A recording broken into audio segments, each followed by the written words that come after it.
Xin chào tất cả mọi người, chào mừng mọi người đến với kênh YouTube của mình, Crochet by Trang My. Và trong cái video ngày hôm nay thì mình sẽ dẫn các bạn cách móc một chiếc lót ly hoặc với cái hình hoa hướng dương như thế này nhé. Rất là dễ thôi ạ. Nguyên liệu mình sử dụng đó là sợi cotton Việt Nam 1mm và mình sẽ móc chập 2 sợi với nhau ạ. Kim móc là kim 2.5mm nhé. Ngoài ra thì mình cần dùng đến kéo và kim khâu ạ. Mình sẽ móc 2 sợi cùng một lúc như thế này. Các bạn quấn quanh ngón tay để tạo vòng tròn ma thuật ạ. Mình móc 2 mũi bính.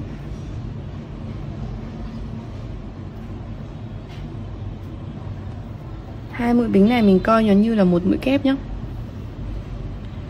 Sau đó các bạn móc tiếp 11 mũi kép nữa vào cái vòng tròn ma thuật này.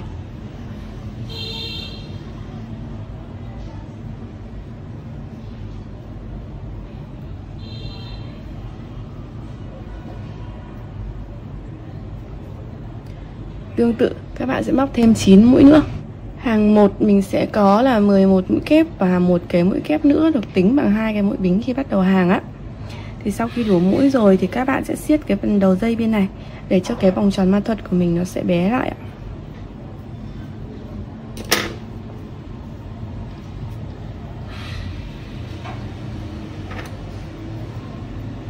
Và các bạn sẽ móc một trượt vào cái mũi kép đầu tiên nhé, để kết thúc hàng này.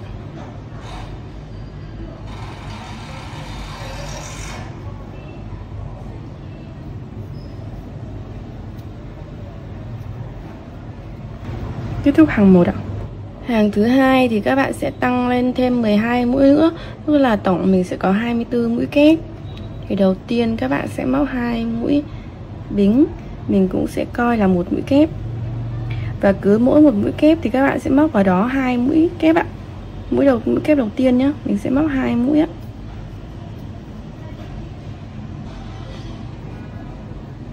Mũi thứ hai các bạn sẽ vẫn móc lại cái chân móc đó.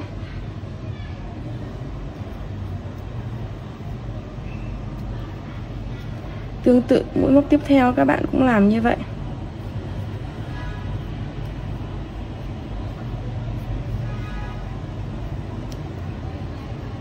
Và cứ như thế các bạn sẽ lặp lại cho đến khi hết hàng ạ. Đến cuối hàng thì các bạn sẽ móc thêm vào cái mũi trượt này một mũi kép nữa, để mình coi như là có 2 cái mũi kép vào cái mũi kép mà coi là 2 bính ở hàng trước ạ. Tổng số mũi sẽ là 24 mũi, bao gồm cả một mũi kép được tính bằng 2 cái mũi bính bắt đầu này.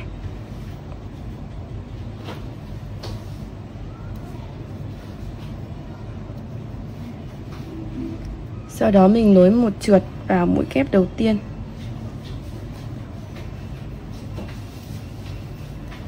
Kết thúc hàng này ở đây ạ. Sang hàng thứ ba. Hàng thứ ba thì các bạn sẽ móc 2 mũi vào một mũi, sau đó một kép vào một kép và lặp lại. Thì đầu tiên mình sẽ móc 2 mũi bính, mình coi là một mũi kép này. Chân móc đầu tiên các bạn sẽ móc giúp mình là 2 mũi kép nhé.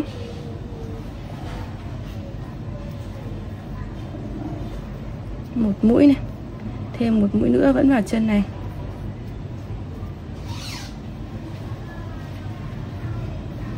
Sau đó một kép vào một kép, rồi 2 kép vào một mũi kép tiếp.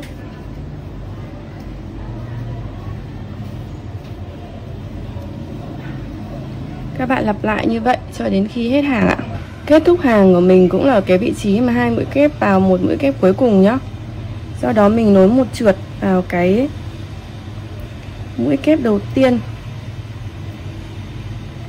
và kết thúc cái phần chỉ màu nâu ở đây ạ. Mình đưa cái phần chỉ thừa ra phía sau nhé, sau cái mũi trượt đấy, tại cái chân móc mũi trượt luôn. Thì ngay cái sau chân móc mũi trượt, tức là mũi kép thứ hai này, các bạn sẽ lấy chỉ vàng để móc cánh hoa vào đó.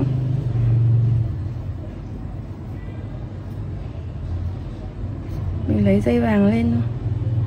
Các bạn sẽ giữ cái dây màu vàng này ở bên trong cái mũi móc để mình giấu chỉ luôn. Các bạn móc 2 mũi bính á, mình coi là một mũi kép. Tại cái chân này các bạn móc thêm một kép, 2 bính và 2 kép ạ. Thì một kép vào chân này nè. Sau đó là 2 mũi bính. Rồi 2 mũi kép nữa vẫn vào chân này ạ.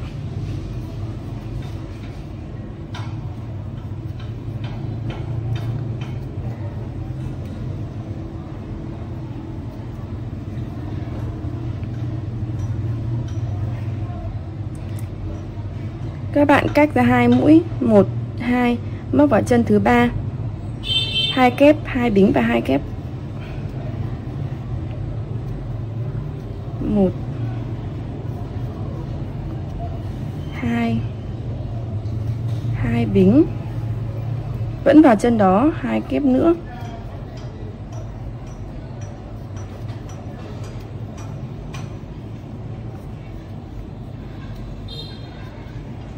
Và các bạn cũng sẽ lại cách ra 2 mũi móc.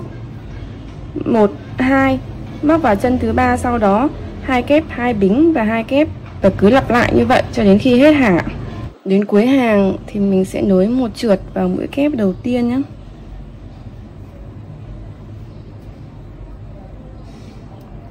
Để kết thúc hàng này ạ. Sang hàng tiếp theo thì mình sẽ đi một mũi trượt vào cái khoảng trống 2 bính ạ. Sau đó mình đi lên 2 mũi bính. 2 mũi bính này coi như là một mũi kép. Các bạn sẽ móc thêm là 3 mũi kép, 2 mũi bính và 4 mũi kép nữa vào cái khoảng trống 2 bính đang móc này. Thì đầu tiên là 3 mũi kép nhé. 1 2 3, 2 mũi bính, 4 mũi kép nữa vẫn vào khoảng trống này. 1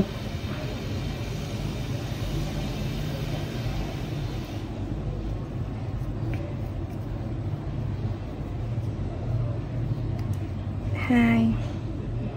Mình gập xuống như thế này cho nó dễ móc, không bị xước mũi bên cạnh. 3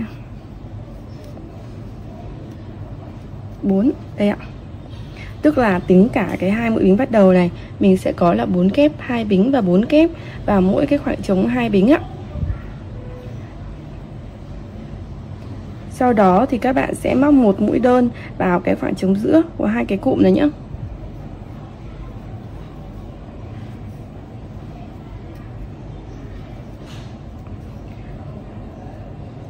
Tương tự các bạn sẽ lặp lại họa tiết, đó là sang khoảng trống 2 bính này mình sẽ móc là 4 kép, 2 bính và 4 kép ạ. 1 2 3 4, 2 bính, 4 mũi kép nữa. Cái này mình móc nó hơi bị phồng một chút, các bạn điều chỉnh nhé. Do mình móc ngửa ra để quay, nó sẽ mũi móc nó sẽ hơi bị xấu.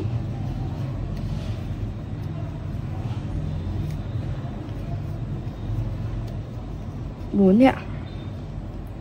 4 mũi kép, 2 mũi bính và 4 mũi kép vào cùng một khoảng trống 2 bính. Sau đó các bạn móc một mũi đơn vào cái khoảng trống ở giữa hai cái cụm này. Và lặp lại họa tiết như vậy cho đến khi hết hàng ạ. Đến cuối hàng thì sau một đơn và cái khoảng trống giữa hai cụm cuối cùng này, các bạn sẽ móc một trượt vào mũi kép đầu tiên.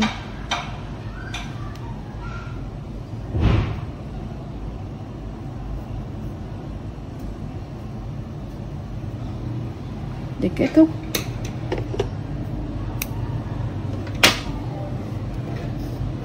Sau đó các bạn sẽ giấu chỉ thừa nhé. Như vậy là mình đã hoàn thiện xong chiếc lót ly này rồi ạ. Chúc các bạn thành công nhé.